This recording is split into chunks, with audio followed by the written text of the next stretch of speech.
I got two phones right here that look very similar from the outside. The iPhone 17 and the iPhone 16, and I want to talk about the two devices, kind of compare them and share with you guys my experience. I've been using the iPhone 16 for officially more than a year now, and the iPhone 17 I recently just picked up a couple weeks after its initial release on September 19th. And I gotta say, Apple finally put in upgrades that a lot of users were looking for with the iPhone base model, and we got that with the iPhone 17.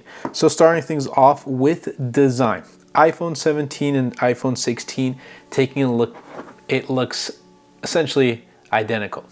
So when we take a look from the back, when we take a look from the side profile right here, and then the left side, as you can see, just like the placement of everything is essentially the same. Looks pretty much the same. There we go. But we do get some change with the front of the phone. So the display right here, they're slightly thinner because it's a larger 6.3-inch display with the iPhone 17, and we finally get a 120 hertz refresh rate. So putting them side by side, like, you can tell the difference. Like 100% you can tell the difference, and it feels so much smoother. And then it also does have, you know, the ceramic shield too. It does have 3000 nits of peak brightness, so it pretty much has essentially what the Pro displays have. Now there are new colors, which isn't really a new feature, but there are some new colors. However, I went with the base black iPhone 17 since they didn't release a black iPhone 17 Pro. Now, both of these phones, again, they're using ceramic shield, but the iPhone 17, it's essentially second gen ceramic shield 2, and Apple does claim that's 25% more drop resistant. I'm definitely not going to try it out, but I definitely, I hold Apple's word to it. And then coming back to that, just the display and having slightly thinner bezels, you can kind of tell, and I'll just bring it a little bit closer just so you can see, taking a look head on, iPhone 17 on the left and iPhone 16 on the right. You can tell, and then just swiping back and forth, you know 120 hertz is on the iPhone 17. So they brought what they consider a Pro feature to the base iPhone 17 model. But everything else about this design is essentially the same. And because it does get that slightly larger display at 6.3 inches, let's kind of switch to the back right here.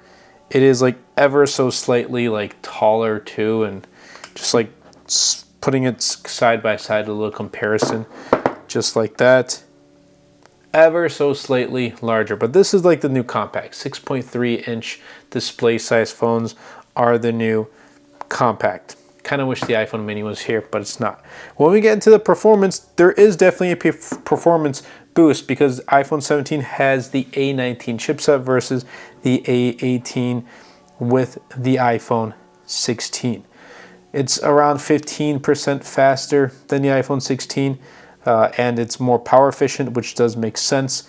But in real world use, you're not going to notice too much of a difference, other than the fact that because it has a smoother refresh rate display, it does feel much smoother when you're playing games or when you just have a lot of apps open in the background. Other than that, you know, opening apps at the same time, not too much of an issue, so you won't have any problems whatsoever.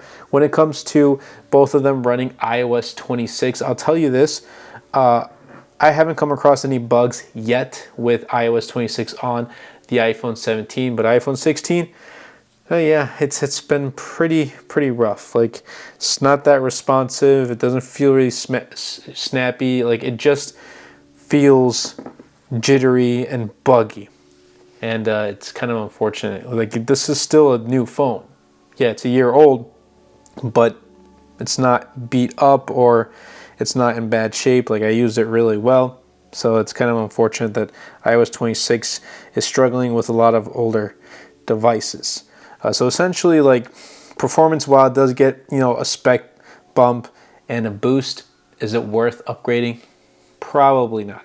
I think the biggest factor for many is now that it has a 120 hertz ProMotion, like, the biggest changes come with the display it's going to kind of entice more people to make the switch to the base iPhone 17. And you may see people switching from iPhone 16 to 17 because of just these small yet really good improvements. Now, the camera setup right here is essentially like the quality is the same. I've been getting essentially the same result. They're both really great 48 megapixel main cameras. However, the iPhone 17 is now a dual 48 megapixel fusion camera, so that's sweet, with the iPhone 16 just still having a 12 megapixel ultra wide. But the results, they're great. Both of them are actually awesome. Another big change here though with the cameras comes the front facing camera on the iPhone 17, which now has center stage. Bam, there you go. And actually I was FaceTiming earlier today, and with center stage, it's, you know, if I move my body to the right, the camera kind of moves accordingly, so it follows me around. But with center stage, you get to use the front facing camera and take selfies without kind of switching your phone into landscape mode. You also do get dual capture in the video mode right here, which is great. So I'm glad that we finally got these updated features in the front facing camera, and that's something you don't have with iPhone 16. That is unfortunate. But in day-to-day use with both of the results, like, I can't really tell a difference. If you have the iPhone 16 and you're using it for the camera, I don't really see a need to upgrade to the iPhone 17. Now, how's battery life been? Well, I'll tell you this. With the iPhone 16, I've had great battery life. The iPhone 17, I have great battery life. Which one comes out on top? The iPhone 17 slightly does perform a little bit faster, or a little bit better in that regards, just lasts a teensy bit longer because of that efficiency of the A19 chipset.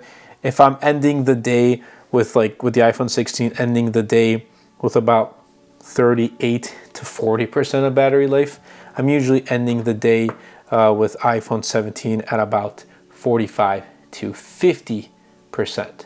So definitely more, and that's to be expected. Again, the battery capacity Apple doesn't really disclose, but essentially they're nearly identical. I don't remember the exact breakdown when we learned about the battery capacities, but essentially it gets good battery life. If you want the absolute best, you're probably going to go with the iPhone 17 Pro Max, but this still gets really good.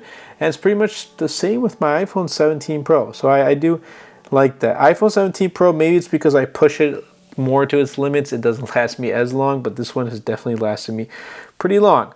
And it's got decently fast charging. But the thing is, like, I use MagSafe, so like I don't really care too much about charging speeds.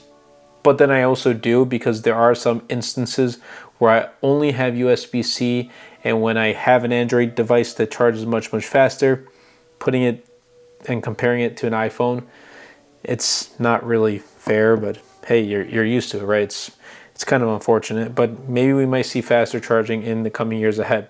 Pricing for both of these are the same. Well, release date price is $799 starting. However, with the iPhone 17, it starts at 256 gigs rather than 128 gigs with the iPhone 16. So that's a huge plus. Now I want to talk about who each phone is for. So with iPhone 17, I think it's ideal for those who care about display smoothness, so that 120 hertz refresh rate, who care about a little bit better of a battery life, and then just some slightly upgraded cameras. Is it a worthwhile reason to like pick up if you have the iPhone 16? No, but just know you get these better, choices. You get these better options with iPhone 17. For iPhone 16, I'd say those who just want a one-year-old good iPhone, essentially. You're still getting great cameras. You're still getting a good display, great battery life. I know display is not 120 hertz, but many people still use iPhone 14s, iPhone 13s that don't have a 120 hertz refresh rate display. So it's not a huge deal breaker if you ask me. For some it may, for most, again, I don't think it is. But if you are out in the market and you're more on a budget, I would say iPhone 16 is probably going to be that device.